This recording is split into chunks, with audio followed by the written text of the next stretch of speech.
Bom, como anunciado, o painel ele tem como proposta os desafios da internet no Brasil em 2015, do Marco Civil à reforma dos direitos autorais. Esse painel ele vai até às 13 horas. Tá? Então, nós temos aí aproximadamente 1h30 para essa nossa conversa, e eu vou propor uma dinâmica que vai ser o seguinte: eu vou de imediato pedir para os nossos convidados elencarem o que eles consideram a pauta urgente para 2015 no que diz respeito à internet no Brasil. Tá? Então, eles vão ter a oportunidade de elencar alguns pontos e falar sobre eles. A partir daí, eu acho que é interessante que a gente possa abrir para vocês, para que eles possam nos ajudar a encaminhar reflexões no que diz respeito a outros pontos que, porventura, eles não contemplaram e que a gente gostaria de ouvi-los. Tá? Então, eu vou começar pedindo para que o Demi, por gentileza, inicie a sua relação de pontos relevantes para 2015 e, a partir daí, Serginho. Tá ok? Bom.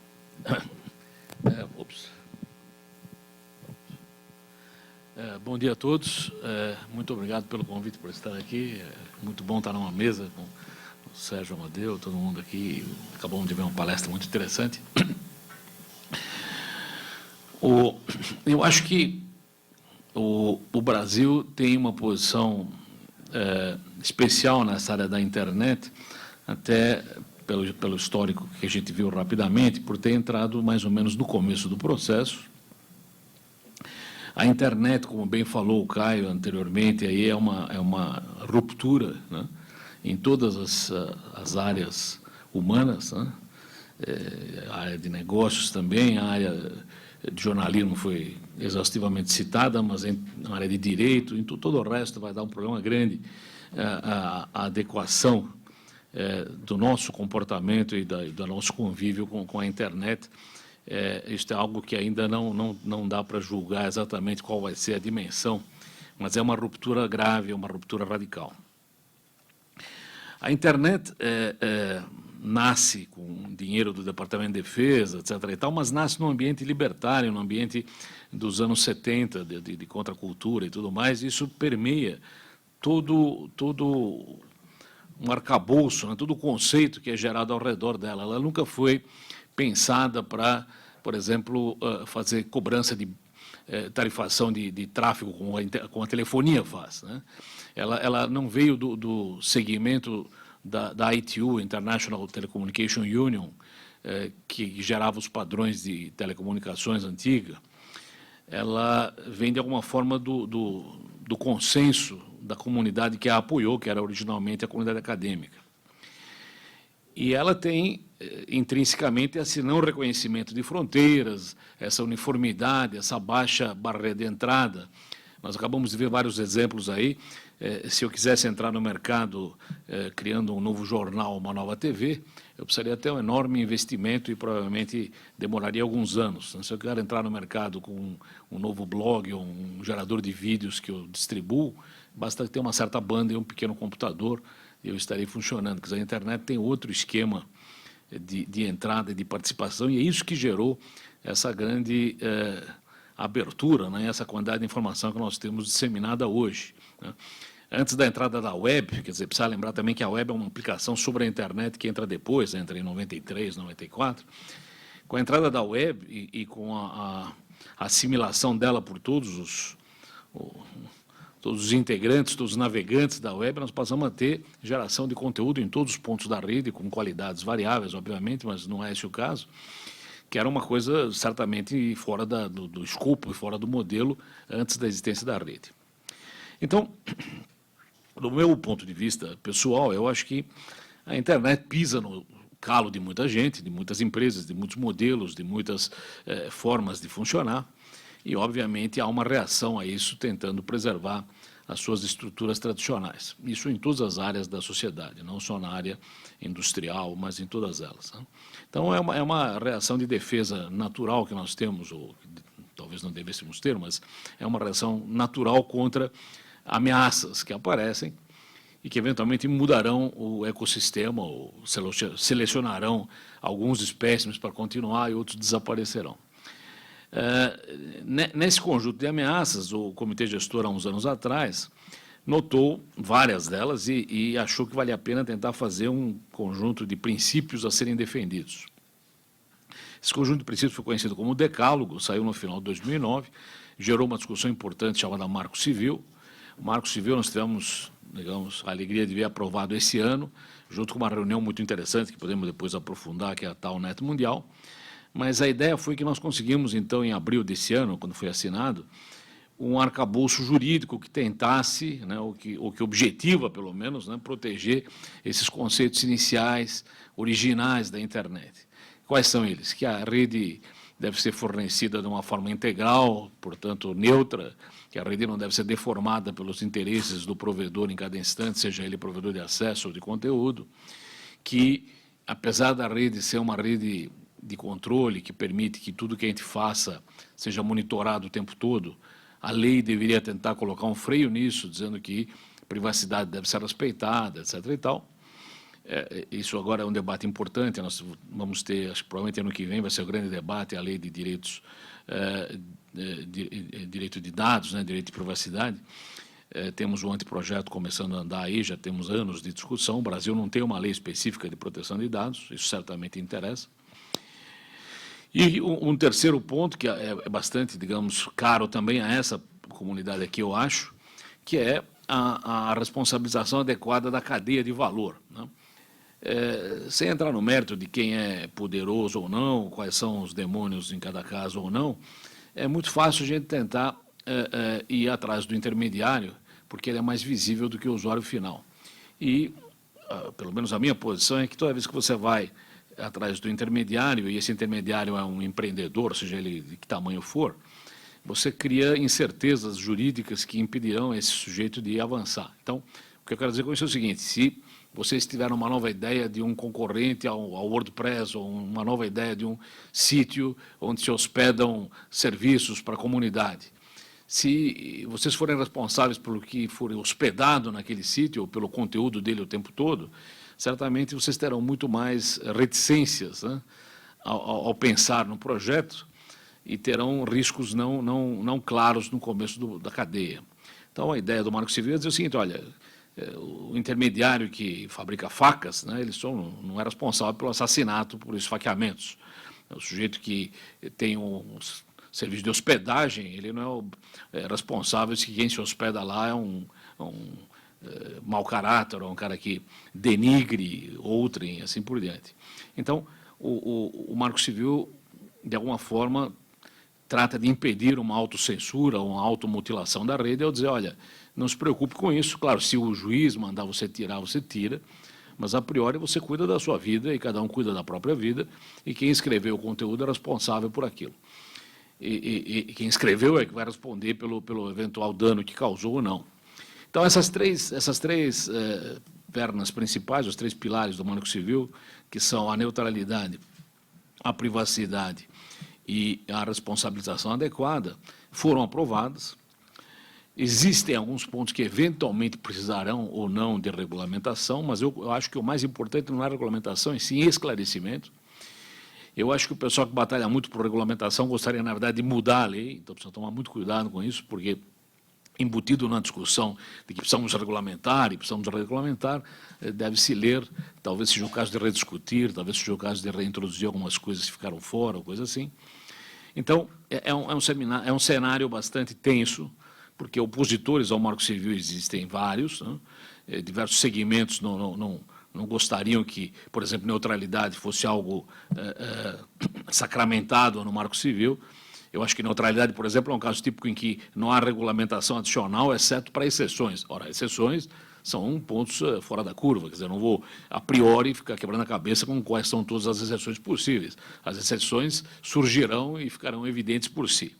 Claro que algumas exceções já existentes podiam ser qualificadas, mas, certamente, ao dizer que neutralidade faz parte do Marco Civil, isso define o ponto, e, se houver necessidade de discutir exceções, quando a coisa surgir, discutiremos. Mas, embutido, então, nesse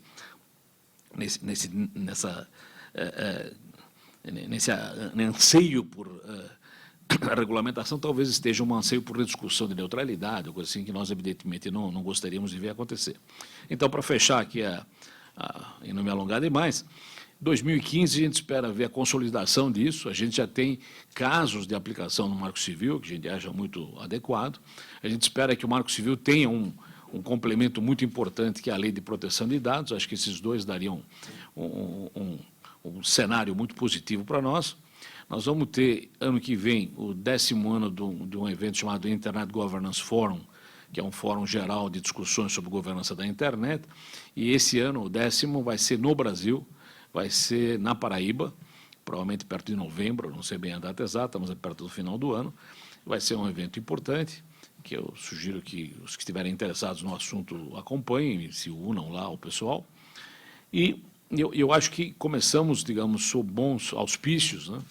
E espero terminar bem, quer dizer, independente dos temas e dos traumas que há previstos para 2015, eu acho que a internet é uma das que começa o ano, digamos, num cenário positivo, que espero melhorará ainda mais durante o próximo ano.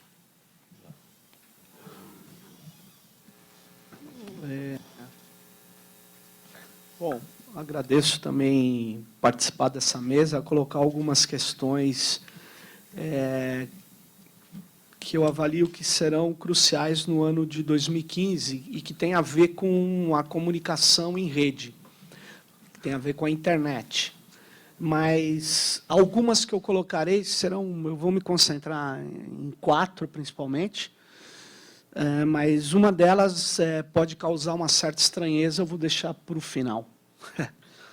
Primeiro, eu queria falar que a questão da regulamentação da internet depende de um decreto presidencial.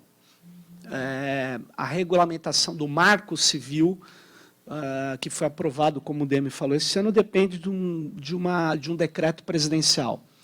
A reivindicação dos movimentos, da sociedade civil, dos ativistas que ajudaram a aprovar o civil, de que esse decreto seja formulado pela Presidência da República, como foi feito o próprio Marco Civil, de modo colaborativo. Só para complementar um pouco o que o Demi falou, o Marco Civil surgiu da luta contra o AI-5 digital, que era um marco criminal da internet. Se pretendia criar determinadas artigos no Código Penal e em outras legislações que criasse um parâmetro para poder penalizar, inclusive prender, né, pessoas que tivessem práticas consideradas criminosas. E quem considerava criminosa? O projeto de lei que a gente apelidou de AI-5 digital. Só que esse projeto de lei tornava práticas cotidianas da internet em crime. E por isso que nós nos batemos contra ele. E ele colocava alguns mitos que a polícia trazia, principalmente aqueles que queriam o cadastro para poder acessar na internet. Depois isso foi mudando. Você imagine que você teria que vincular um número de IP a uma identidade civil. Então, numa sociedade, numa rede de controle cibernético, onde tudo que você faz nela deixa um rastro digital, e para você apagar esse rastro, você tem que ter conhecimentos sofisticados, não é uma coisa trivial.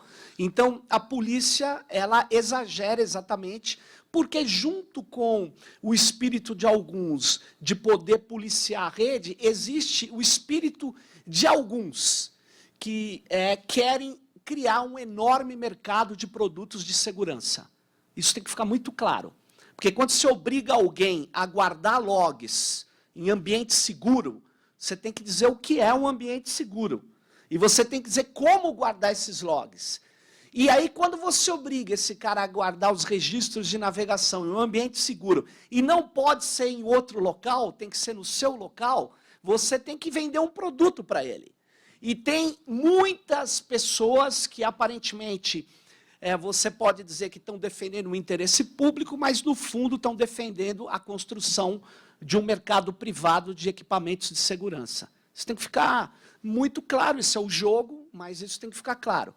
E nós, ao nos bater contra o AI-5 digital, surge em 2009, com base no decálogo do CGI, uma proposta que foi desenvolvida colaborativamente, que foi o Marco Civil, que é inovadora na formulação de um projeto de lei no Brasil e, eu diria que também no mundo. Por quê?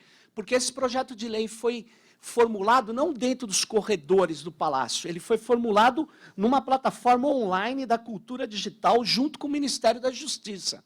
Então, uma coisa muito bem trabalhada, e teve 2.500 contribuições, e quando ele cai no Congresso Nacional, que é uma Câmara de Representantes, esse Congresso Nacional faz mais várias audiências públicas, mas o projeto para, porque tinha um lobby poderoso, principalmente o lobby das operadoras de telefonia, que querem, na verdade, no mundo inteiro, não só no Brasil, poder controlar o fluxo de informação que passa pelos seus cabos.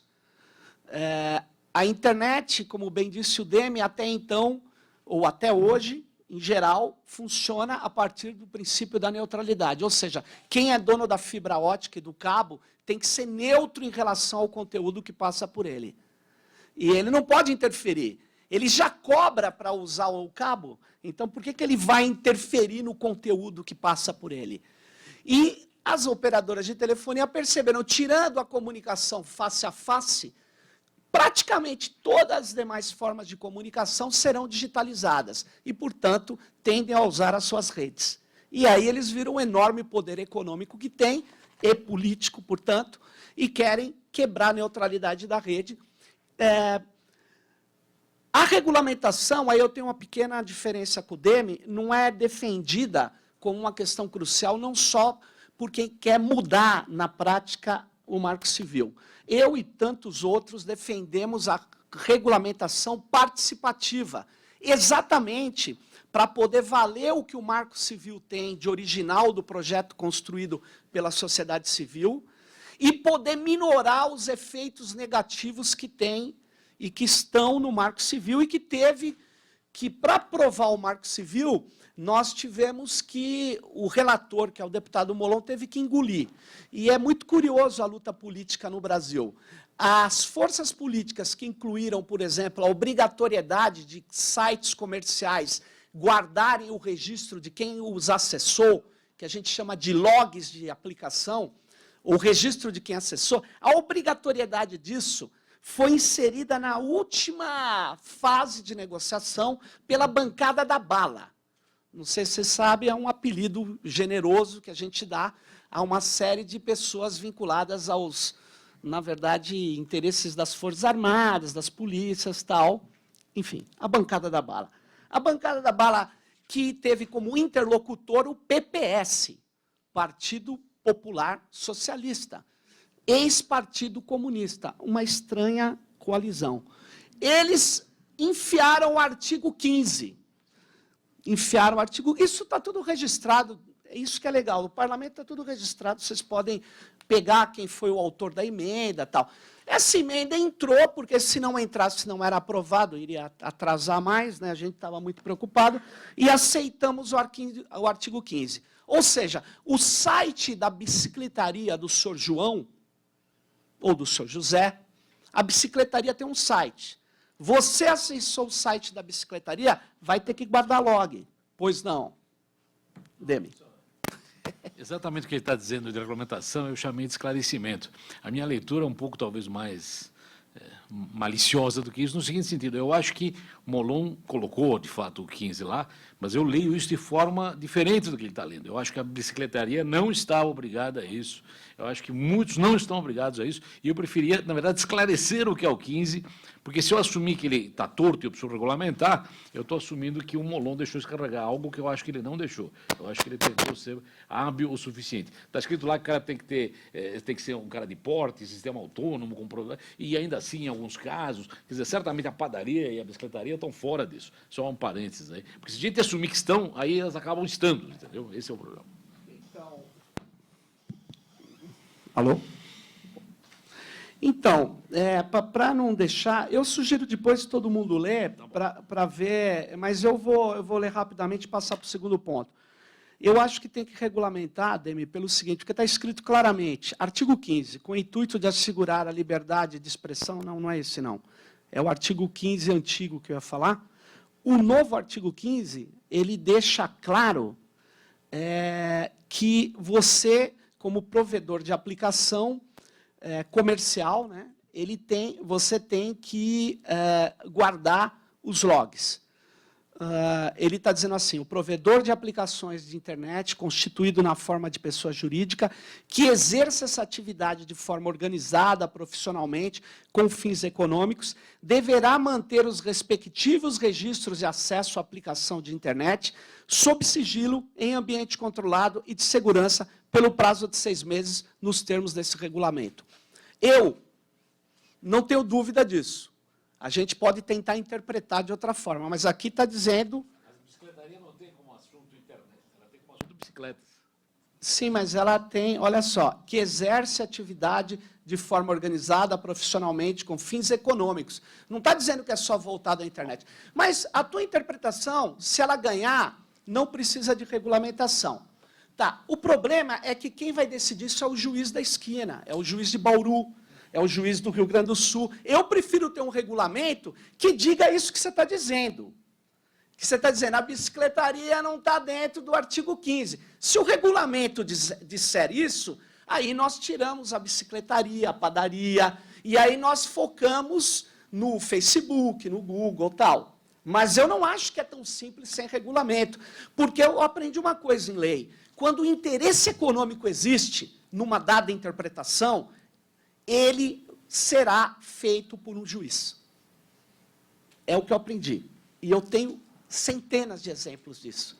Então, inclusive, alguns, eu sugiro que a gente, por isso, faça de modo, essa regulamentação, a gente faça ela de modo colaborativo a fazer essas interpretações. Isso não é contra a gente, isso é a favor de reduzir os danos e mais.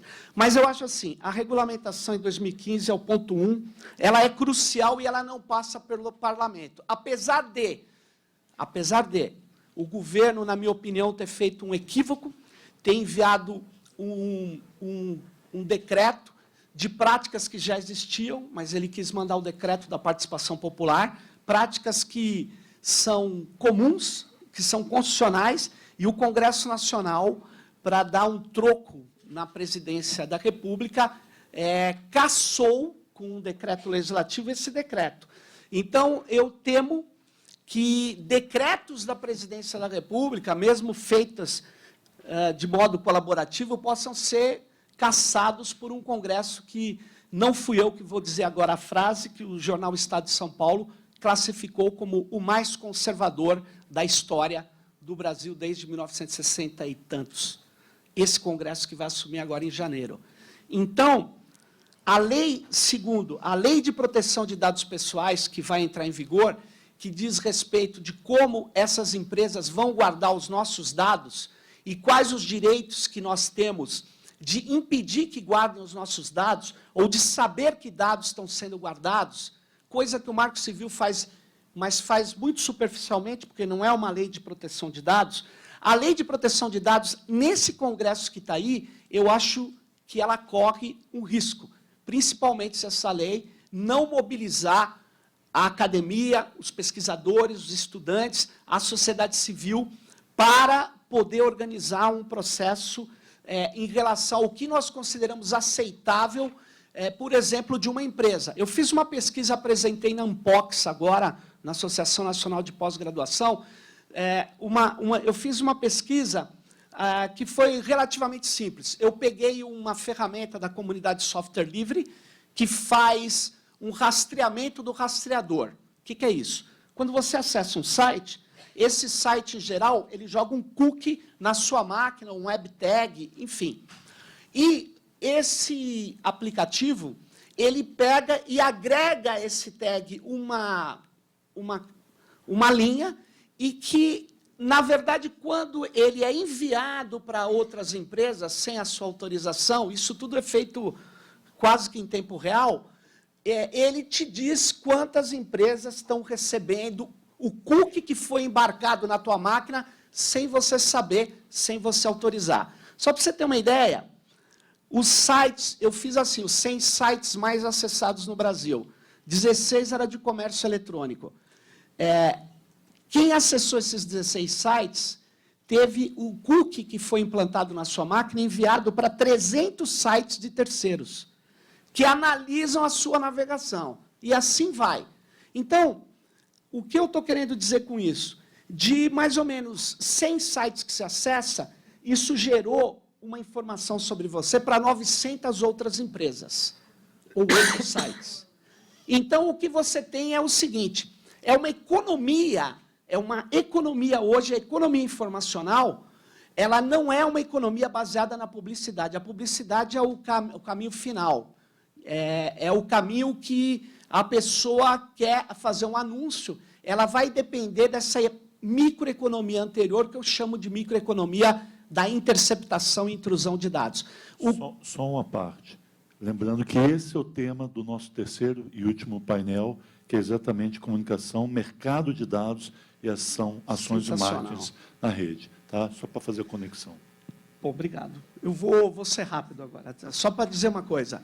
Além disso, essa economia que eu chamo de microeconomia da interceptação e da intrusão é o que garante o Google e o Facebook. Agora, sem isso, eles não conseguem vender publicidade. É porque, se eu precisar fazer uma publicidade para os estudantes de 18 anos a 25 de Bauru, eu não vou anunciar na Globo, eu vou anunciar no Facebook, porque ele tem exatamente o público que eu quero, o perfil. Sabe por que ele tem? Porque ele tem os dados, os metadados e todas as coisas que foram armazenadas. E aí não é simples. Se você falar assim, vamos proibir a manipulação de dados sem a nossa autorização, que é o que eu defendo. Só que isso põe, na verdade, a economia informacional no chão. Essa que é a questão. E eu não estou falando o que tem no WhatsApp, não, porque todo mundo aqui que usa o WhatsApp autorizou a WhatsApp abrir o seu microfone sem a tua autorização. Pô, mas eu não autorizei, eu não sabia. Claro, quem é que lê aquilo que a gente autoriza? Então, na verdade, é o mesmo problema da bula de remédio.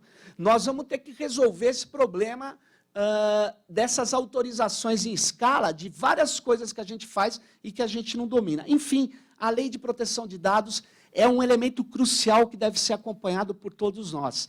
Terceiro, a reforma do direito autoral, se fosse o governo e se fossem os ativistas que defendem o compartilhamento dos bens culturais na internet, não mandaria essa lei nessa legislatura.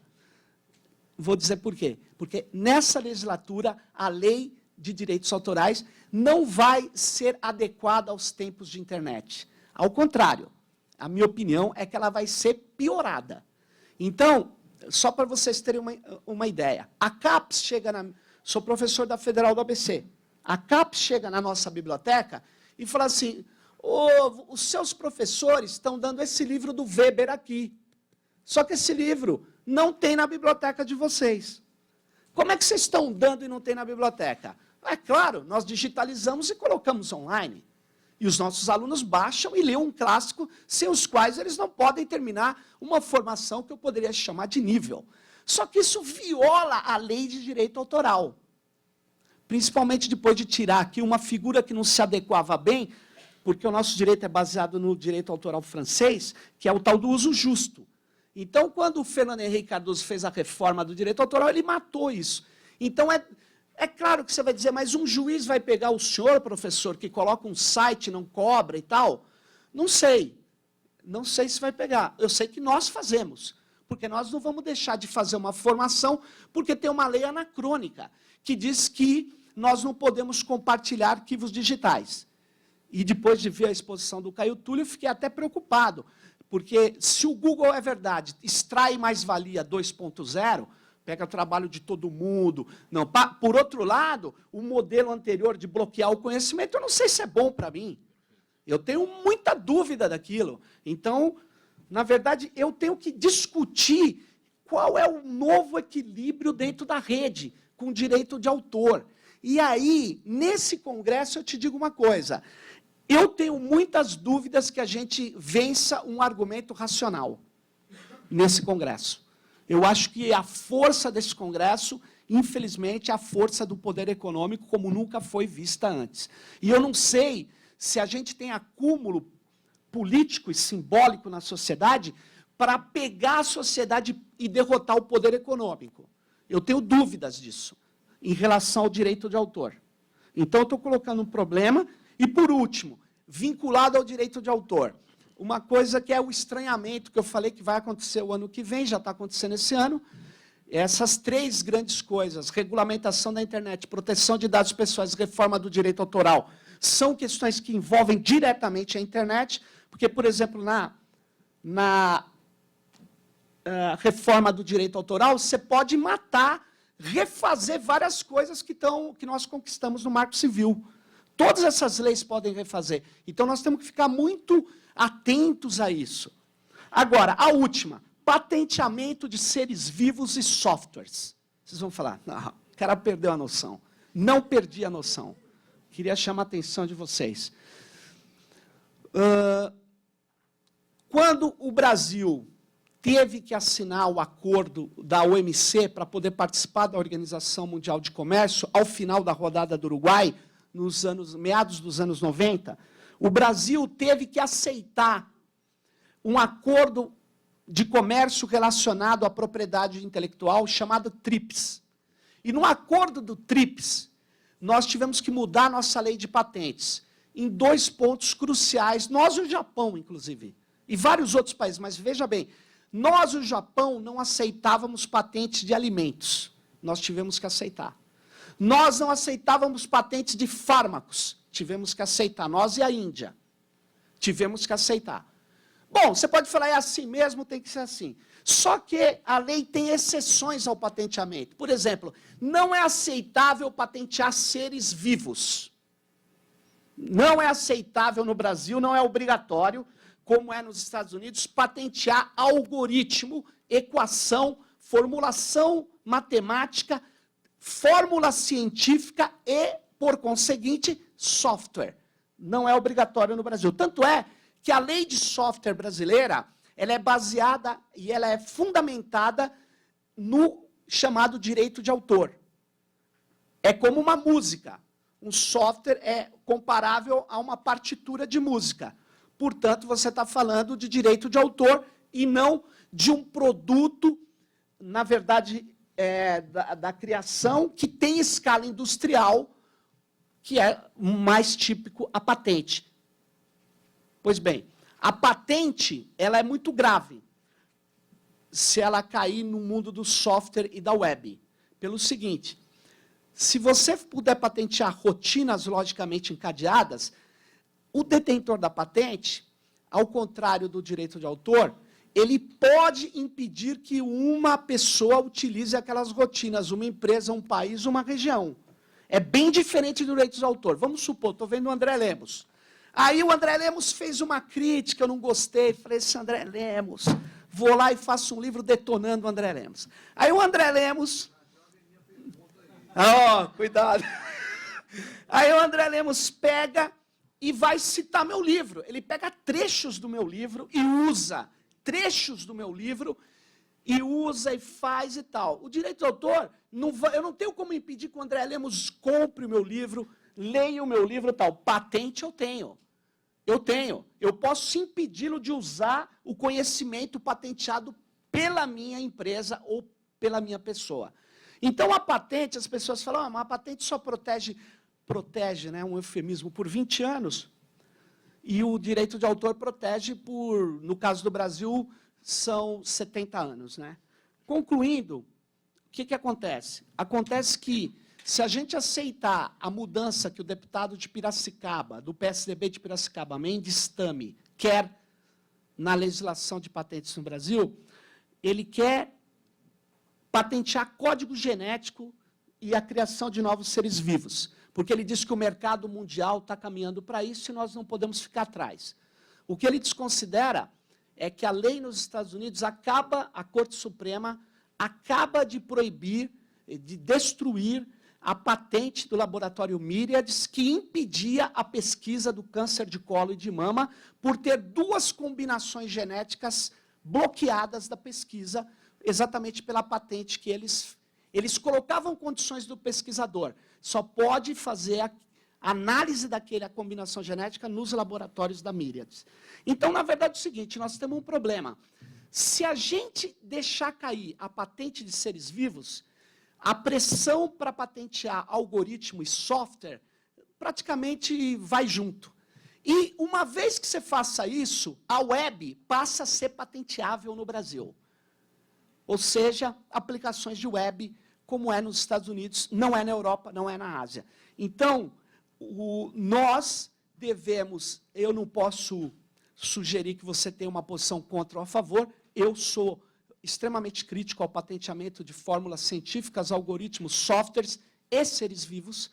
Eu concordo com a pesquisadora física indiana Vandana Shiva, isso é a nova colonização, é a colonização na fronteira genética, ou, portanto, na fronteira do código. Eu acho que a gente tem que se colocar, na verdade, contrário a esse bloqueio ao uso do conhecimento.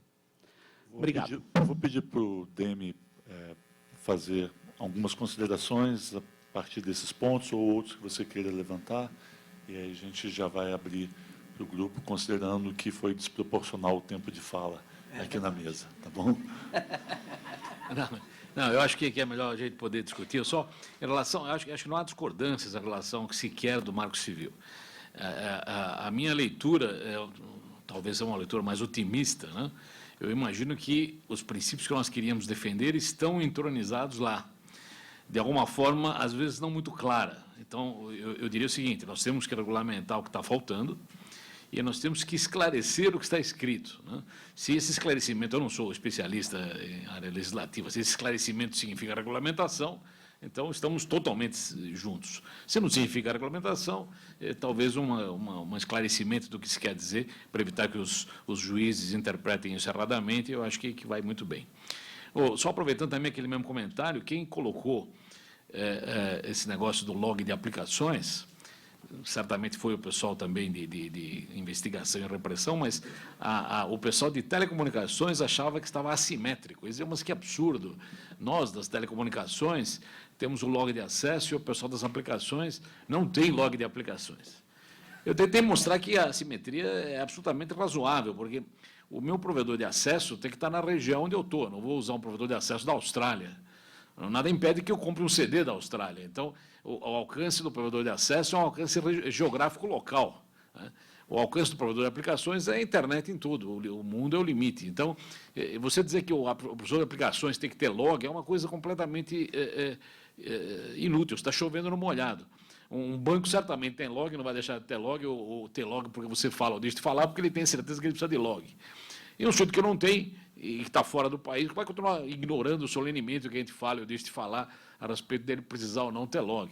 Então, o risco, de fato, é afetar o coitado da padaria lá. E eu posso dizer com muita felicidade que eu abri meu micro aqui e funcionou sem nenhum outro tipo de argumento. Eu não precisei mostrar minha carteira de motorista de internet, nem precisei mostrar minha certidão de nascimento ou impressão digital. Então, eu acho que aqui, imagino que ninguém vai pedir qual é o log de acesso que a ESPN está usando durante o dia. Eu espero que isso não esteja... E eu espero que a gente não tenha criado uma lei que possa fazer isso. Então, eu não tenho discordância em relação aos princípios. Eu tenho alguma divergência em relação ao caminho. Eu tenho a impressão que chamar o diabo pode trazê-lo, né? Então, eu acho que você continuar dizendo que isso aqui não está bom, vai fazer com que não fique bom mesmo. É isso. Só isso, velho. Bom, assim, eu abro para ele falar mais um pouco, né? Vamos abrir para o público, que aí o público pode, eu acho que vai trazendo outros pontos, né, que sejam mais significativos.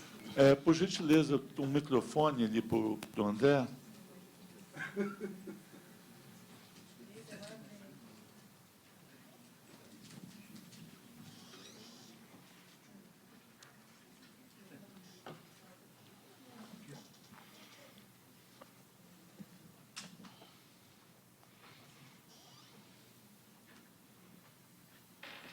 Bom dia. Primeiro, eu queria parabenizar a mesa, muito bom, muito interessante. Eu queria, na realidade, tocar em um ponto que eu acho que é muito importante, não foi e não apareceu aí, que, na realidade, vocês sabem, eu não sou uma pessoa totalmente humana, eu sou um meio ciborgue, preciso do óculos, esse microfone aqui, sem ele, a minha voz não aparece, estou conectado a diversas coisas aqui. E toda a fala de vocês, que é uma questão extremamente pertinente e atual, remete sempre para um sujeito que está agindo numa internet de telas, né? Então, se falou de navegadores, se falou de acesso, de aplicativos, etc., que era, no primeiro, uma internet das grandes telas, os grandes computadores, depois os laptops, hoje uma internet das pequeníssimas telas, celulares e tablets. E hoje nós estamos caminhando aí, entrando numa era que é a conexão de uma internet sem tela nenhuma, na qual vocês, que são humanos, não vão ter uma ação direta sobre a conexão desses objetos, e esses objetos vão começar a falar, produzir coisas, fazer com que a gente tome posições. Provavelmente, esse microfone inteligente estaria avaliando o timbre da minha voz e tentando analisar se eu estou nervoso, se eu estou calmo, se tem alguma intenção estranha aqui na minha voz, e se essa voz também é produzida artificialmente, etc. Então, eu acho assim, que eu queria ouvi-los, como é que vocês pensam essa fase agora, que é a fase dos objetos, e não das pessoas que vão acessar os seus dados, que vão navegar clicando em coisas, mas desses objetos que vão fazer da nossa vida o que eles já fazem, né? Nos constituir, só que de uma maneira muito mais proativa, colhendo dados, produzindo dados, fazendo ações automáticas, e como é que vocês veem se isso não é um desafio para que a gente comece a pensar, que eu acho que o governo brasileiro e nós não estamos pensando muito nesse campo, que é um campo hoje de impacto mundial, que é o da internet das coisas. Ou essas questões estariam... Eu acho que, por exemplo, a proteção dos dados é uma discussão que tem a ver diretamente com isso, né? Mas eu queria ouvi-los um pouco como é que vocês pensam essa nova era de coisas e não de sujeitos e objetos e pessoas, né? Diferente de nós, ciborgues. Bom, é um excelente tema. Internet das coisas aí está na crista da onda, todo mundo está discutindo. Eu começo declarando minha incompetência para fazer um exame futurológico disso daí. Eu acho que tem um princípio que eu tenho usado em alguns casos, que é o seguinte: tudo que por alguma forma pode ser feito, acabará sendo feito. Então, não há nada que impeça que essas coisas aconteçam. Eu acho que o Marco Civil tenta fazer, e aí você também abordou esse pedaço, se nós tivermos apoio em conceitos básicos, por exemplo, o conceito de proteção de dados, de privacidade, podemos tentar usá-lo isso na nova realidade. Essa nova realidade virá, as coisas já estão falando, certamente você já vai receber uma propaganda de pastilha Valda por causa da sua garganta, alguém já examinou sua voz e notou que tem alguma irritação em algum lugar. Então, essas coisas, lamentavelmente, ou por sorte, ou sei lá, né, o admirável mundo novo fará com que essas coisas aconteçam. Não há como impedir, não há legislação nacional que ajude ou não ajude nisso, exceto as coisas conceitualmente defensáveis. Então, acho que nós temos que trabalhar no atacado. Eu não me envolveria em discutir como é que pode ser uma internet das coisas hoje em dia, porque isso vem vindo. O seu relógio já fala com Bluetooth, com o seu micro, que fala com... O seu relógio não é mais um relógio. Ele eventualmente mostra as horas, mas ele é absolutamente irrelevante para mostrar as horas, e assim por diante. Então, esse é um debate tenso. Eu vou terminar com uma coisa interessante. Um dos pais do TCP/IP é Windsurf, né? E ele passou um tweet outro dia que eu fui olhar o que era, porque ele dizia que pode ter verdade nesse negócio. E o Twitter era sobre um artigo, que agora eu não lembro o nome, mas um autor famoso na área, dizendo o seguinte: excesso de inteligência artificial, excesso de automação nessas coisas pode estar chamando o demônio. Esse era o título do artigo. E o Vint, que é um jeito de tecnologia, dizia... Esse demônio estamos com muito demônio nesse negócio, mas sem viés religiosos no caso. Mas é um risco que nós estamos assumindo sem saber exatamente para onde vai nos levar. Nós estamos abrindo caixas de Pandora que não sabemos exatamente o que contém. E o Vint, que é um sujeito extremamente avançado, ele sempre dá o exemplo da adega dele, que é conectada pela internet, ele sabe qual é a temperatura de cada garrafa, ele tem código nas rolhas para saber se alguém tirou a rolha sem avisar ele antes, tem peso para saber se a garrafa teve alteração de volume. Em suma, ele tem uma rolha inteligente que diz se o aroma de aldeídos é suficiente, porque está na hora de abrir aquele vinho ou não. Então, a rolha vai te informar: olha, não deixe de abrir o vinho essa semana, que depois ele vai entrar em declínio. Quer dizer, essas coisas podem ser usadas para o nosso favor, mas certamente pode ser que estamos também invocando poderes das trevas que não saberemos controlar depois. Eu acho que nós temos alguns artigos no Marco Civil que trabalha exatamente a privacidade, que, no meu modo de entender, é o maior problema quando você discute a internet das coisas e é o maior problema de segurança para o cidadão no século XXI. O maior problema de segurança não são os infocavaleiros do apocalipse, terrorismo, lavagem de dinheiro, tráfico de drogas e pedofilia. Na minha opinião, é a violação da privacidade. Quando eu compro uma geladeira hoje, ela já vem com aparelhos computadorizados. Agora, você imagine a situação, com cada vez mais o avanço do novo protocolo de endereçamento de informações na internet, a versão 6 do IP, o IPv6, nós teremos milhares de IPs à disposição de cada pessoa e, portanto, de cada aparelho. O provedor de acesso não vai precisar ficar trocando de IPs para a tua geladeira. A tua geladeira vai receber um IP e vai ficar com aquele IP. Agora, imagine a situação. Eu recebo no meu celular uma informação que o meu dispositivo de cervejas está vazio. Aí já me aparece logo as alternativas de compra de cerveja. Eu escolho a cerveja, uma loja, uma entrega, espero que não por drones, mas, enfim, uma entrega de cerveja, porque pode esquentar, você sabe, né? Aí leva a cerveja até a minha casa, etc, etc. Agora, todas essas informações, é isso que eu quero chegar, elas ficarão registradas em várias empresas. A minha pergunta é o seguinte: o cara vai saber muito mais detalhes do nosso padrão do que o Facebook tem hoje. O Facebook tem algo entre 800 e 900 itens. Ele vai ter muito mais informações sobre a gente. Aí você fala, normal, qual o problema? Eu não sei qual o problema todo. Eu sei alguns problemas. Eu não quero que ele saiba o meu padrão de consumo. Eu não quero que ele saiba que eu estou comprando determinado remédio. Eu não quero que ele saiba que eu tomo tantas doses de álcool por semana, tantas por segundo. As médias, eu não quero que ele tenha. Eu não quero isso porque eu acho que a base do convívio na sociedade é um quantum de privacidade. As pessoas têm que ter isso. Então, não é assim, mas isso é inevitável. Eu chamo a atenção, André, porque há uma lógica hoje no campo da segurança da informação e da privacidade, dizendo assim, olha, contra a NSA, por isso não percam, geopolítica das redes, cyberpower e militarização da internet. Sexta-feira eu vou mostrar uma parte específica disso, que tem a ver com os... que tem a ver sobre isso.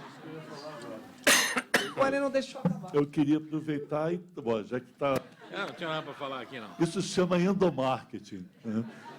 Vamos falar, então, no painel, que o André, inclusive, participa, junto com outros convidados, comunicação, sistemas de informação e redes sociais federadas. A gente trata desse tema. Serginho, Vai lá. eu só queria... eu tenho outras pessoas inscritas, acho que tem a Fernanda aqui, a Adriana lá, e aí a gente poderia trazer mais. Vamos? Para aproveitar o negócio da cerveja, você deu uma ideia, podemos desenvolver o BIP, que é Beer over IP, já tem voz over IP, porque não, a gente recebe a cerveja sobre IP. Então, alô, sou Fernanda, da UFRJ, e vamos tentar exorcizar esse auditório, né? Vou usar a metáfora, então, né, do universo espiritual, religioso, e tentar continuar pensando, né, esse caminho que a conversa tomou. E, assim, do ponto de vista das possibilidades tecnológicas, tanto uma interferência, assim, tem um poder econômico e essa possibilidade tecnológica que o André lembrou, assim, desse microfone fazer, né, a nossa geladeira medir quantas cervejas a gente bebe, enfim. E o WhatsApp também, poder abrir meu microfone. O que as pessoas vão fazer com esses dados, né? A conversa estava indo para esse rumo.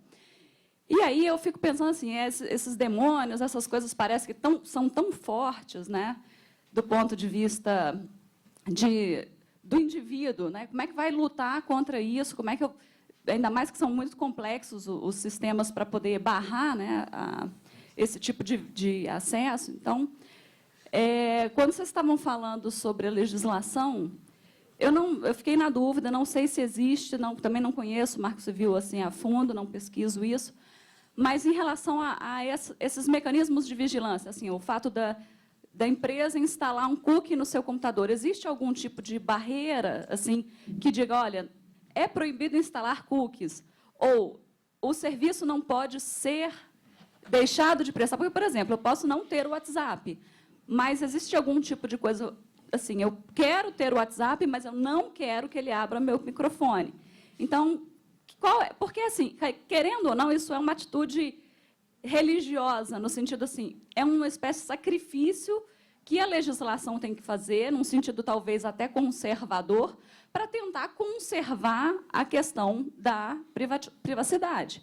Porque, num movimento liberalizante demais, a privacidade seria algo do que os conservadores gostariam de resguardar, né? Mas, assim, em que medida, o que é preciso conservar, então? Eu vou começar por esse lado, só para dar um viés. Eu acho que, se você entrar no detalhe, você vai tornar a lei obsoleta rapidamente, porque nada do que, tecnologicamente, se o microfone abre, ou se o WhatsApp, quer dizer, nada disso deve ser tratado nesse nível, porque, da mesma forma que não falamos mais o que acontecia com os velhos disquetes de 3,5 polegadas, que se tiver uma lei falando sobre isso, ela não perdeu o sentido, os velhos Winchesters e tudo mais. Então, eu acho o seguinte, a parte da privacidade, e o Marco Civil trata disso, é um conceito que depende do contexto. Tá? Por exemplo, nesse ambiente que nós estamos reunidos, sabemos que o Serginho toma cerveja. Essa privacidade dele foi aberta para nós aqui. Olha aí, tudo bem. Tá... Sabemos também que tem várias visões religiosas envolvidas aí no processo. Por quê? Porque esse é um grupo específico. Quer dizer, eu acho que o que o Marco Civil fala é o seguinte, quem recolhe dados do indivíduo, primeiro tem que avisar que dados recolhe, né? Segundo, ele tem que recolher dados que têm relação direta com o que ele está provendo, quer dizer, com a interação que ele está trazendo. Eu acho extremamente razoável que um vendedor eletrônico de livros queira saber meu endereço para me entregar o livro um dia. Se eu não souber meu endereço, vai mandar o livro para onde? Ele tem que saber qual é a minha conta bancária, se ele vai gerar um débito, porque senão não vai ser remunerado. E mais que isso, eu acho que até com uma certa flexibilidade, ele pode até lembrar quais foram as compras que eu fiz lá, porque eu fiz lá compras anteriores, e a partir daí tentar propor livros que são parecidos, ou em suma, isso não é tão grave, é como eu ir num restaurante e o garçom de sempre dizer que eu vou trazer aí a comida que você gosta de comer, etc. E tal. Quer dizer, esse é um relacionamento que foi criado numa interação social que tem uma certa duração. Agora, esse contato com esse vendedor de livros não tem nada a ver com o fato de eu trabalhar numa indústria X ou Y, de ter 3 ou 4 filhos e tomar cerveja ou não. Isso é um assunto que não diz respeito àquele ambiente. Então, eu acredito que, se você quer definir privacidade, o Marco Civil tenta fazer isso ao dizer que os dados devem ser recolhidos com conhecimento e assentimento do usuário no contexto da transação. Então, quem me leva à internet, por exemplo, e as telefônicas brigaram muito para poder ir além disso, quem me leva à internet não pode monitorar o que eu vou visitar na internet. A função dele é me entregar na rede e deixar que eu faça o que eu quero fazer lá. Né? Da mesma forma que o motorista de táxi que me leva a algum lugar não vai perguntar o que você vai fazer lá. Você vai no restaurante comer o quê? Por que você está indo no restaurante e não vai no outro? Quer dizer, esse tipo de coisa não devia ser competência daquela interação. Então, o que eu queria dizer é o seguinte, eu acho que, se nós quisermos trabalhar nesse sentido, temos que trabalhar em coisas que são duradouras e genéricas. Vou dar um exemplo que me veio quando estava falando sobre ameaças que existem e que se acumulam.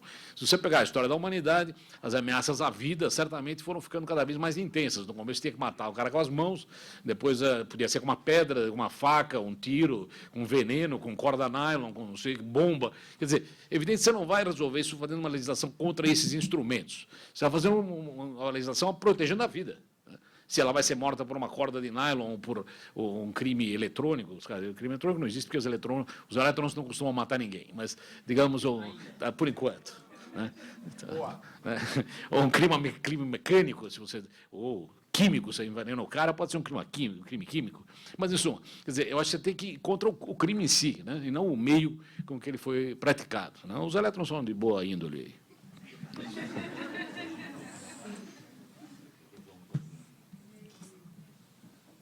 Tem ali 2 perguntas. Sabe, cara, eu não tenho uma visão, mas Oi? vamos lá que eu falo. Oi, alô, alô. Oi, bom dia. Sou Beatriz Polivanov, da Universidade Federal Fluminense. Uma pergunta absolutamente pontual. O que tem sido pensado em relação à Deep Web e que tipo de regulamentações estão sendo pensadas para esse ambiente, que é bem diferente da Web 2.0, 3.0, às quais a gente já está acostumado? Serginho. Aprofundar esse Não, Ok, então dentro, por favor. eu, Deep Web, só queria dizer o seguinte, esse conceito é um conceito, muita gente chama de Deep Web, coisas que não são da web. Perfeito. Tá? E é um conceito usado muito de modo impressionista. Na verdade, o Facebook é Deep Web, porque se a gente escolher um critério daquilo que não pode ser acessível por mecanismos de busca, muitas coisas que estão aí protegidas, na verdade, que tem uma proteção que você não consegue entrar. Então, a Deep Web, por outro lado, as pessoas dizem, não, são determinados tipos de postagem de documentos, de conteúdos, ou de redes de relacionamento. Em geral, essas redes não são web, porque elas usam outro protocolo, que não é web. Mas, enfim, é um nome genérico. Agora, o que acontece? O Marco Civil trata da Deep Web como trata da web, como trata da internet. No caso, ele trata protegendo direitos dos cidadãos. Se lá tem violação de direitos, a gente pode considerar que tem violações de direitos na Deep Web. Mas, na verdade, eu queria chamar a atenção de uma coisa. Muito menos grave que a Deep Web é o uso que o Departamento de Estado americano e a NSA fazem da internet das coisas. É muito mais grave para a nossa segurança, para a nossa saúde mental e física. Era isso que eu queria dizer. Vou aproveitar e fazer um gancho aí. Eu acho que tem uma grande mitologia nessa nossa Deep Web, concordo com o Serginho em tudo. Quer dizer, em parte, a Deep Web simplesmente é uma web não vasculhável pelos mecanismos de busca.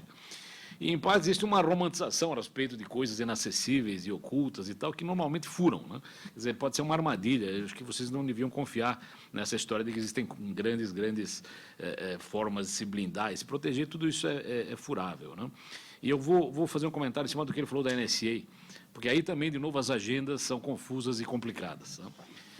Esse furo de vazamento de informações que é obviamente condenável e que ninguém gosta, que todo mundo acha horrível, né? De alguma forma foi jogado nas costas da internet, como se a internet fosse responsável por isso. Né?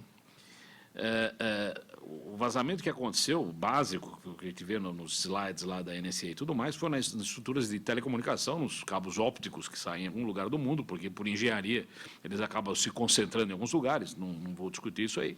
Houve vazamentos em telefonia celular, que também não é internet, é telecomunicações. E a internet tem uma tendência de se autoacusar, né? Sempre foi assim, está trabalhando agora em protocolos que tenham criptografia, etc. De novo, acho que criptografia é ótima, devemos usar a criptografia. Agora, isso também pode ser quebrado no dia, que os computadores crescem de poder, os supercomputadores são cada vez mais potentes, talvez se escuta artigos a respeito, você vai precisar uma criptografia de 1024 bits, ou 2048 bits, ou 4096, quer dizer, você vai estar sempre correndo atrás do rabo, porque essa é a velha história de como é que você mata um indivíduo. Você devia dizer que é errado você abrir um envelope, né? É errado você olhar o que tem lá dentro. O fato de estar escrito em javanês não muda muita coisa. E o exemplo seria esse, quer dizer, veja, nós estamos falando aqui, como é que eu vou me proteger de que alguém grave que nós estamos falando?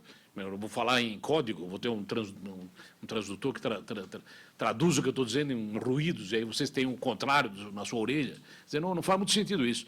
É uma forma, então, que... O que eu quero dizer com isso é que você pode criptografar a internet, você deve criptografar, todos somos a favor, mas isto não é o causador do vazamento. Né? Quando alguém escreve cartas no mundo tradicional em papel, escreve as cartas em português. E você vai ficar horrorizado se alguém abriu um envelope e leu a carta. Você não vai dizer, ah, você que foi bobo, devia ter escrito em hieróglifos. Não, pô, eu vou escrever em hieróglifos. Quer dizer, nós estamos assumindo uma responsabilidade que não é nossa. Então, devemos trabalhar em proteger a identidade, em códigos, em criptografia, todos somos a favor disso. Mas que isso não sirva para ser uma ferramenta de ataque e de proteção aos verdadeiros culpados. Quer dizer, em vez de irmos em cima de quem quebrou telecomunicações, quem quebrou a estrutura, nós assumimos a internet é assim mesmo, é suscetível a fraudes, tudo é suscetível a fraudes. É só esse comentário. Adriano? Tem um menino, que é um rapaz com...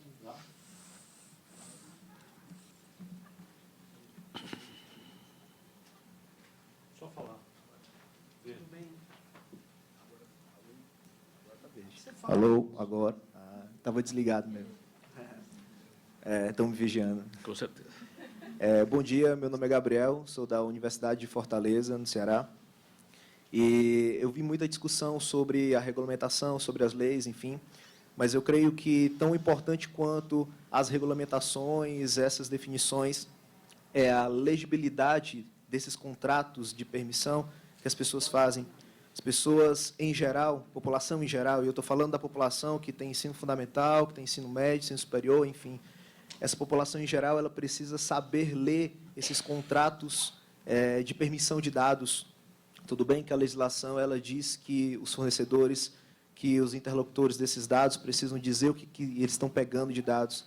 Mas se a população, em geral, não souber ler de forma fácil, de forma simples, de forma explícita, esses contratos, de nada vai valer toda essa regulamentação, porque ela vai continuar caindo e deslizando, escorregando em algumas manobras de alguns provedores, enfim. Não sei exatamente como se pode dar essa publicidade, explicitar dessa maneira, mas a gente sabe que, por exemplo, existem alguns contratos hoje, isso regulamentado por lei, né, que são obrigatórios serem publicizados em mídia de massa, por exemplo, concurso público, é obrigatório você colocar em determinadas mídias de massa, regulamenta-se até tamanho de fonte que tem que ter, porque aquilo tem que estar visível. E dentro dos sites nós vemos aquelas letras miúdas, que se você tiver 2 graus de miopia, realmente fica difícil de ler, né? Eu tenho 5, então é bem complicado, eu sei exatamente isso. E realmente fica bem complicado ter essa legibilidade. Estou pensando na população em geral, obviamente eu não estou pensando só nos acadêmicos que estão aqui, nos estudantes que estão aqui. Estou pensando na população em geral, sou professor da universidade e todo semestre eu faço testes perguntando se as pessoas leem determinadas partes e, claro, obviamente, a esmagadora maioria não lê isso e muitas vezes não sabem. E aí, para finalizar a colocação, eu vejo que uma das grandes publicidades que se fazem de forma viral, no Facebook, etc., é quando você diz assim, vamos lá, vou inventar um post aqui, um post viral. Sabe qual é um post viral? Você sabe o que o Google conhece sobre você? E aí, por exemplo, a Infomoney e a Exame criam um post desse com coisas que a gente já conhece, né? Mas isso é compartilhado 1 milhão de vezes. E por quê? Simplesmente porque ela colocou em forma de infográfico ou ela colocou em forma de tópicos os principais pontos que o Google utiliza de dados sobre você. Quer dizer, ela tornou legível essa regulamentação, ela tornou legível essa informação. E aí eu queria saber de vocês o que vocês pensam sobre talvez regulamentar a publicidade dessas informações e não simplesmente tornar obrigatório que o provedor coloque isso, né? Mas como isso vai ser explicitado? Talvez fosse um caso regulamentar a forma de explicitar esses contratos de permissão.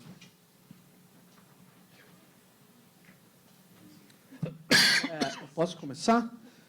Bom, no Marco Civil, o DEME colocou, tem um artigo que diz o seguinte, o cara só pode guardar o seu dado e manipular o seu dado pessoal com a sua concordância. Estou resumindo, tá? O que acontece? Isso pode estar sendo feito se nós aceitarmos os contratos que eles nos oferecem, exatamente pela dificuldade das pessoas lerem, ou mais, por não ter opção. Eu vou dizer a você, a gente fez uma pesquisa do cara que ia instalar o WhatsApp. Ele nem quer saber, ele precisa instalar, porque toda a rede dele está lá. Então, não há opção, não há opção. Então, por outro lado, trabalhar esse tema é muito complicado, porque, primeiro, essas empresas são hospedadas nos Estados Unidos, você pode, ou fora do Brasil, infelizmente, a maior parte das aplicações que a gente usa estão localizadas em outro território, estão sob outras leis, e simplesmente você fazer bloqueios, como o Poder Judiciário muitas vezes tentou, é uma coisa completamente anacrônica. Então, eu acho que a gente tem que ter um enfrentamento específico dessa questão. Eu também não sei se regulamentar a publicidade resolve, porque, insisto nisso, o que ele vende no final para a publicidade é um perfil e é um conjunto de dados de determinadas pessoas. E o problema é a extração que ele fez, a manipulação, a organização, o big data que temos em torno disso. Eu acho que é aí que está o problema. Desculpa, eu não me expressei corretamente. Então, eu não estou falando de regulamentar a publicidade, regulamentar, por exemplo, ações de remarketing, pixel de conversão. Sim, não mas não aí é regulamentar a publicidade do contrato, é a exibição do Entendi contrato. agora. Então, aí sim, mas não é só a publicidade, porque ele vai dizer que tem. Por exemplo, todo mundo que usa o Windows aqui, eu não sei se todo mundo gostaria que, quando as pessoas que aqui estão entram no MSN, a Microsoft pudesse vasculhar o seu HD. O fato é que ela vasculha. E você deu yes, você concordou. E está publicizado. O problema é como publicizar. Essa é a minha colocação.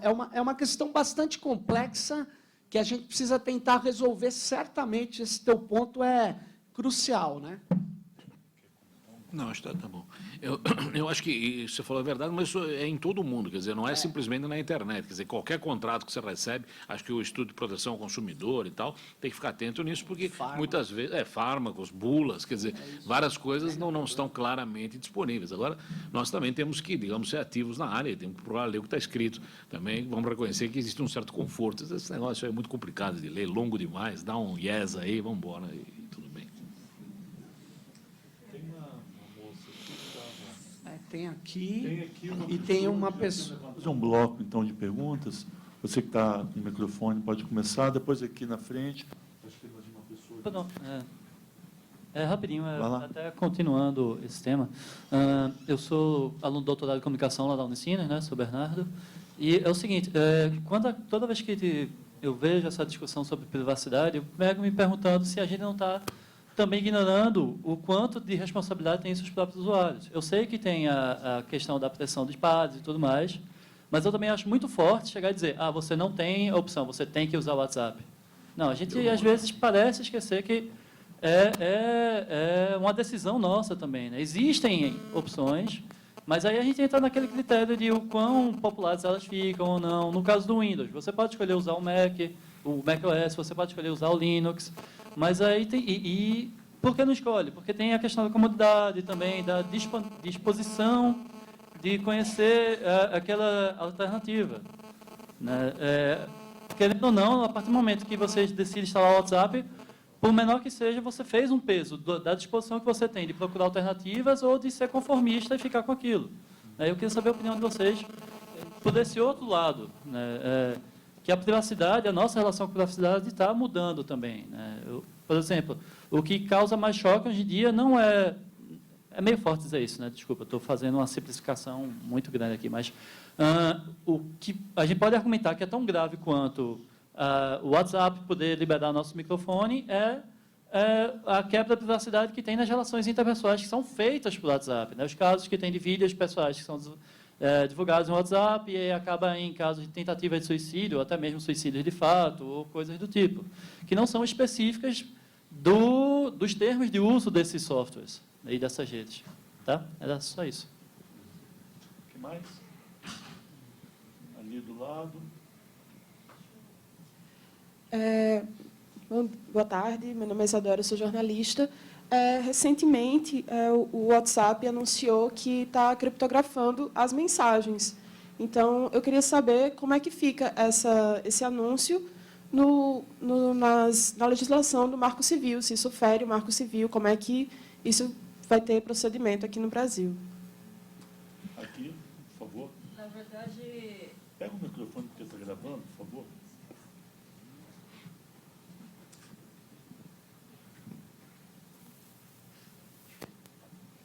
Olá, meu nome é Paula, eu sou jornalista e publicitária e, na verdade, assim, eu acho que a população mundial ela gera um impacto social e cultural muito grande à internet.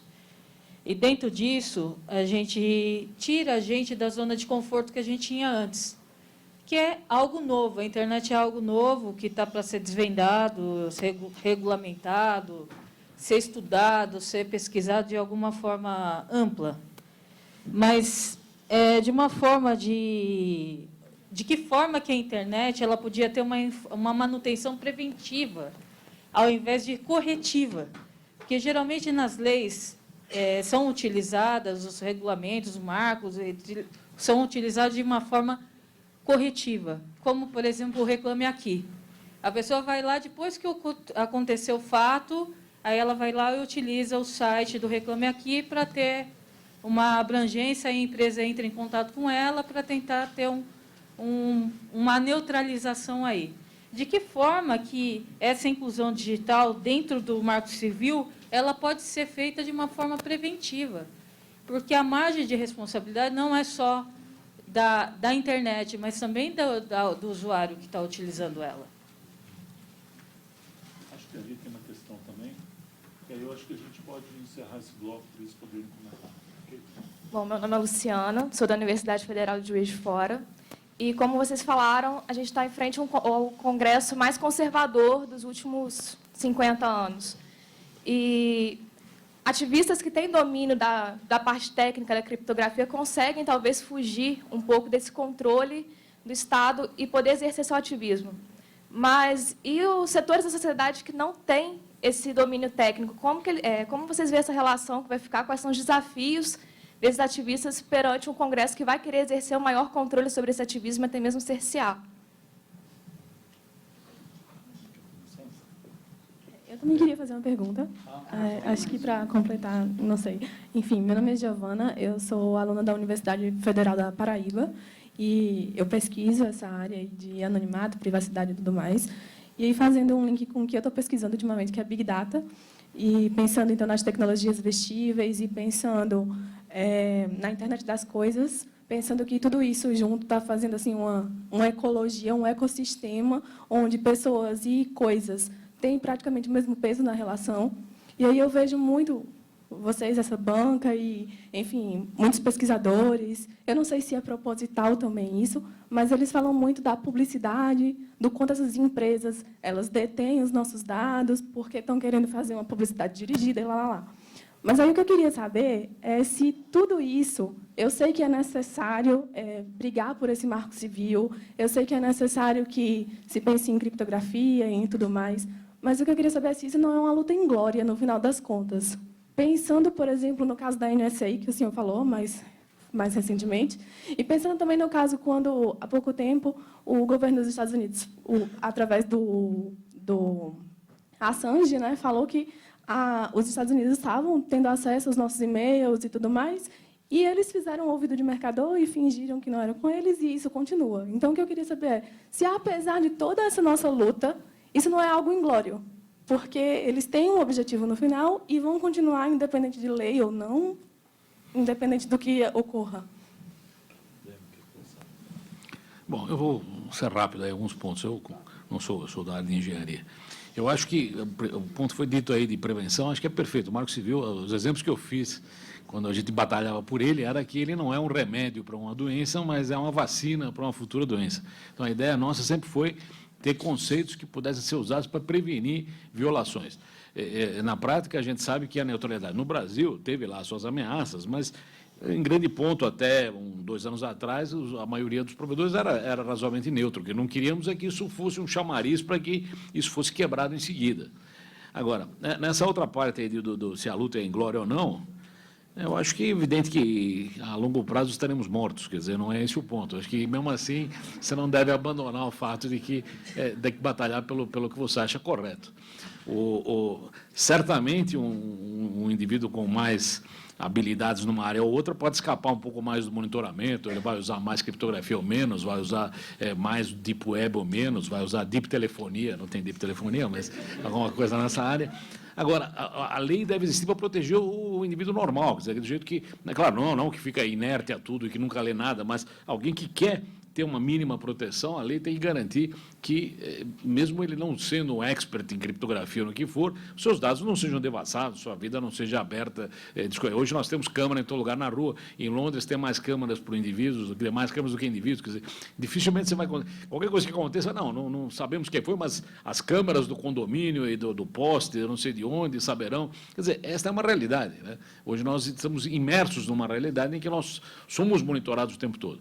Então, acho que o Marco Civil tentou colocar limites nisso, mesmo sabendo que, como você falou, talvez seja uma luta em glória no final, mas paciência, vamos em frente aí. Bom, é uma coisa básica, que eu vou começar a primeira colocação que foi feita.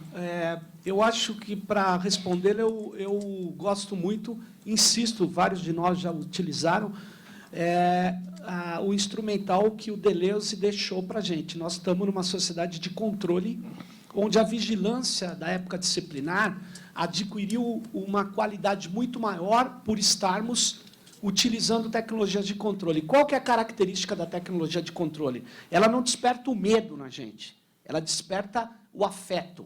Ela melhora a nossa vida. Nós as utilizamos, não é porque nós temos medo de uma câmera, nós utilizamos o WhatsApp, Facebook, tudo isso, porque isso prazerosamente nos atinge, melhora a nossa eficiência, e isso é muito difícil de você enfrentar. Só que tem um problema, todos esses benefícios que elas nos trazem junto mais a dimensão do controle. Então, você veja o governador do estado de São Paulo com a parceria com a Microsoft, Sistema Detecta. Que sistema é esse? Ligação, primeiro, de todas as câmaras do governo com banco de dados, diversos bancos de dados, apreensão de imagens, análise de imagens, Big Data, minhas notas do imposto que eu descontei, vai estar ligado com isso, o horário que eu estou, as empresas de telefonia, o georreferenciamento dos celulares, enfim, tudo ligado. E depois vai se ligar com os municípios e com as câmaras privadas dos condomínios e de quem quer que esteja disposto a aderir. Olha que situação. O que é isso? Isso é uma questão que tem que ser discutida na sociedade. Não é inócuo, não é uma luta perdida, discutir isso na sociedade. Eu acho que é fundamental, porque a sociedade pode decidir, não, é por aí mesmo, mas ela precisa estar consciente dessa decisão. E só o fato dela estar consciente dessa decisão, no meu modo de entender, é fundamental para esclarecer o ecossistema de intrusão. Não é uma luta em glória, é como a guerra. A guerra a gente não tem como evitar. Não adianta colocar na Constituição... É como colocar na Constituição um dispositivo dizendo é proibido o golpe de Estado. É inócuo. Porque quem vai dar golpe de Estado vai falar, olha, tem uma proibição a mais aqui. Não tem sentido. Então, o que acontece? Você vai discutir a guerra, mas você pode gerar alguns problemas. Arma química não pode usar. Você tem que reduzir os danos. Você tem que avançar. E eu acho que, numa sociedade democrática, não há como existir um espaço fundamental da nossa vida sem a privacidade. A quebra da privacidade não é natural, é uma decisão que nós estamos tomando a cada dia. Então, não acho uma luta em glória e digo, qual a manutenção preventiva? É a educação, é aprendizado, é o debate público disso. Não é crime, não é lei, não é nada, é aprendizado. E, por fim, eu acho o seguinte, quem não tem o domínio técnico, como que vai enfrentar essa situação? É como o Demi falou, a lei existe para quem não tem o domínio técnico. Porque, para quem tem o domínio técnico, quero dizer uma coisa, se aqui vocês fizerem as nossas oficinas da Actantes, nós temos uma ONG em São Paulo que defende a privacidade e que trabalha com a ideia assimétrica também, da antropologia assimétrica. É preciso entender a máquina e o homem como um elemento que está colocado ali. Essas oficinas vão ensinar criptografia. Se 50 mil brasileiros, todos os dias de manhã, usarem criptografia no Tails, que é um pendrive, que não precisa nem mudar o seu sistema operacional para Linux, você colocar e mandar uma mensagem para o seu irmão, padrinho, namorada, para quem que você quiser, dizendo assim, oi, tudo bem, que belo dia hoje, e se isso vai ser capturado, essas mensagens. 50 mil mensagens que deveria ter uma linha, vão fazer agora várias linhas. Vão ser capturadas e levadas para a NSA. Só que tem um problema. Eles vão ter um esforço enorme de computação para decifrar uma mensagem que fala, oi, mamãe. Então, é o seguinte, dê prejuízo à NSA, use criptografia. Essa é a ideia. Bom, eu acho que todos percebem, né, como os temas são interessantes, né, fortes, e acho que é uma boa abertura, né? Eu mesmo aqui na mesa fico me coçando para poder entrar na discussão, mas acho que é importante a gente seguir adiante. Quero lembrar mais uma vez que seja nos próximos painéis, nos próprios GTs e nas oficinas, esses temas vão estar rodando, né? Eu vou até encaminhar, eu não consigo me conter, né? Eu acho que a grande questão que a gente vai ter que pensar é que talvez não possamos mais levar adiante uma ideia de privacidade que é datada, ela foi inventada há poucos séculos e talvez essas tecnologias vão passar o rodo, mas vai ficar com uma provocação. Tá? Eu quero dar alguns avisos rapidinho aqui, antes de todos dispersarem. Primeiramente, lembrando então que a dinâmica do dia de hoje a gente faz uma pausa agora de 1 hora para o almoço, de 2 às 4h30 a gente tem os GTs, um coffee break às 4h30, às 18 horas, perdão, das 17 às 18, mais uma sessão de GTs, e a partir daí o painel, esse painel da tarde, que é esse que foi anunciado, Comunicação, Sistemas de Informação e Redes Sociais Federadas. Em seguida, a gente vai ter um coquetel de boas-vindas, tá, e com lançamento de livros. Alguns livros são digitais, então vocês vão ver o autor dizendo, olha, eu lancei esse livro. Vai ser um fenômeno muito interessante esse lançamento. Tá? Queria lembrar também que amanhã, na parte da manhã, a gente tem algumas mesas, a programação está toda num caderninho, depois do GT, e finalmente, sexta-feira, as oficinas.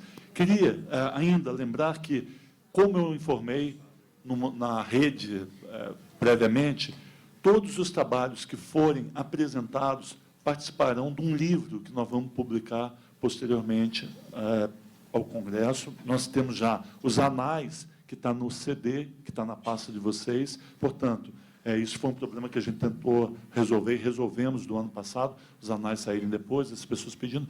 De imediato, vocês já estão com todos os textos inscritos nos anais, mas na publicação só participarão aqueles trabalhos que estão sendo apresentados. Portanto, é fundamental vocês assinarem a lista de presença de apresentação que vai correr em cada um dos GTs. Tá? Painéis, coquetel... e, por fim, o livro que nós vamos publicar tem a colaboração do parceiro Rafael Trombeta, da Book Digital. Ele é um convidado nosso que está aqui, inclusive, quem tiver interesse, um potencial editor aí para vocês, quem está com seus trabalhos aí, pode procurar o Rafael. Tá? O Rafael é parceiro do laboratório, a gente, a partir do próximo ano, está lançando uma coleção do SPM Media Lab. Enfim, queria também que vocês conhecessem. Rafael, por favor, levanta aí para as pessoas o conhecerem. Rafael Trombeta, da Book Digital. Quem puder, quem tiver interesse, depois pode conversar com o Rafael, porque eu não sou dono do contrato dele, da Book, não. Tá? Queria agradecer mais uma vez Demi e Sérgio, que acho que abriram, né, de um modo extremamente lúcido, provocativo, né, e contagiante com esse primeiro painel, e mais ainda a presença de vocês, né?